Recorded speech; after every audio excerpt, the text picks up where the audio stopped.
back at it. So here's my TTSKO camo. I think it's the first like past Soviet Union Russian camouflage ever made. I got matching trousers, and I'm like skinny and tall, like 6'1", 6'2", and I've never gotten pants in surplus pants before that actually fit me without having to resize. And I didn't even check the size. I just bought them because they were like $25. Jacket was $30. You can still get these for crazy cheap. I'm really surprised. Anyway, yeah, it's a pilot coat. I want to say from the Dagestan conflict or one of the Georgian conflicts, one of the first Russian conflicts, and then just some fingerless gloves to go with it. They're like $10. It just looked cool, and I couldn't find Russian gloves at the time, but they look pretty similar-ish. For being real nitpicky, it's not the same, but I'm not. Kind of on a budget. I don't feel like spending thousands on kit. I think this whole kit with gun, helmet, and vest all together, and everything else to go with it, besides like this handgun, is about $1,000. And mind you, this helmet on eBay you could probably get for like $2,000 on a good day. You gotta just know people. But with this coat, I like it's got nice pockets here, and then on the inside there's a pocket here and here. I just store like cigarettes later. That med kit I showed you earlier. Or, well, in here specifically is a holster for sidearms like Makarovs, Tokarevs, all that stuff. Really good for the Yugoslav M70 I carry. Just goes right in there, pretty good. Yeah, I like that. And then my helmet, my ZSH 1/2M. I think the only difference between the 2M and the 2DT is like the bolt placement, which I don't know how well you can see with the cover on, but there's 2 bolts here. I have some videos on it without the cover on. 2 bolts here where there's like 1 here and then 1 here, and on the other side for the DT, and like slightly different internal back here, I believe. There's really not much difference. Some of them had radios, but that's more expensive, and I just collect this stuff and run around the woods shooting an AK, wearing it. I'm not like a professional soldier who needs the helmet comms.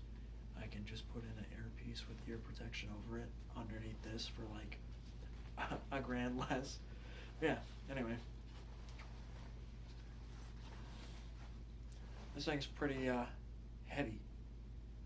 I did some hiking in it with the full body armor just to see how it felt.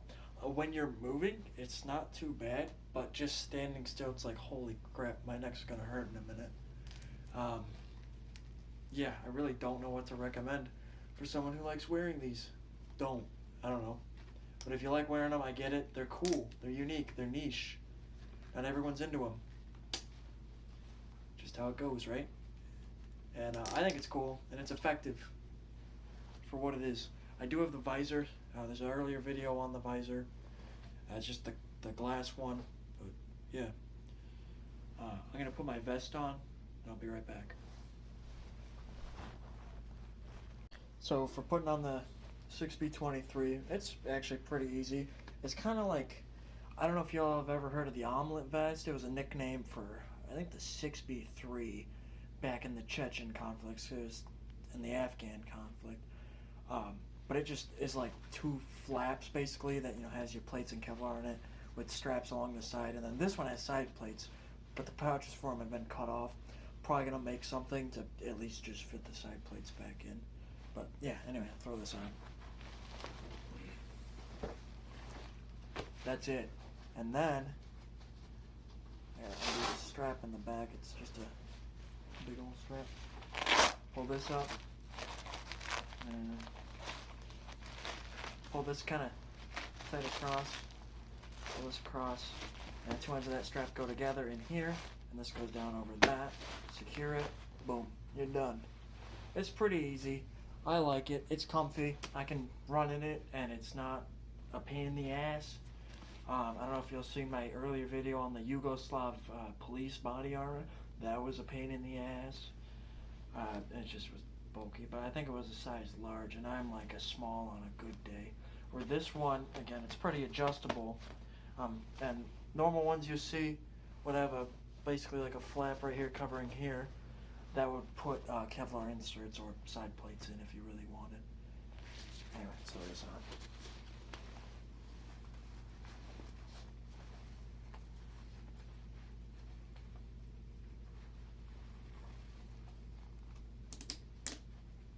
There's that.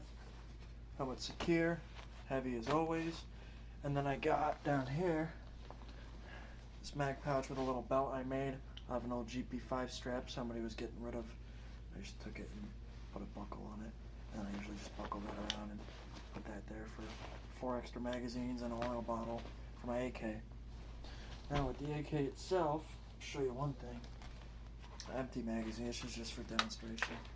And because it's an AK and it looks cool.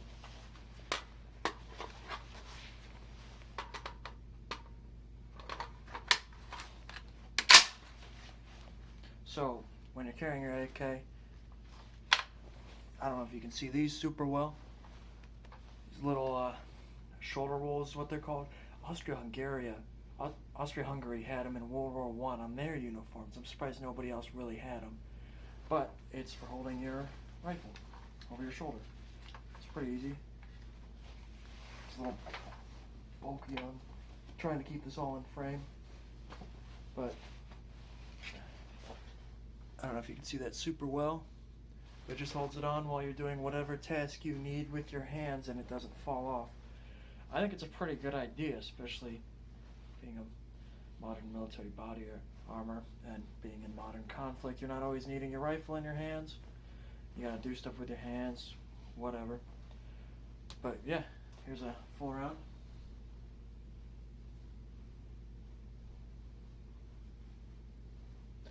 And then of course you can put the visor on or wear goggles and a balaclava like you see with like Soberbula units. But yeah.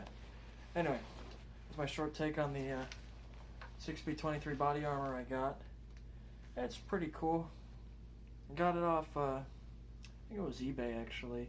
I knew one of the sellers and he gets stuff out of conflict going on and it was just really good deal on it.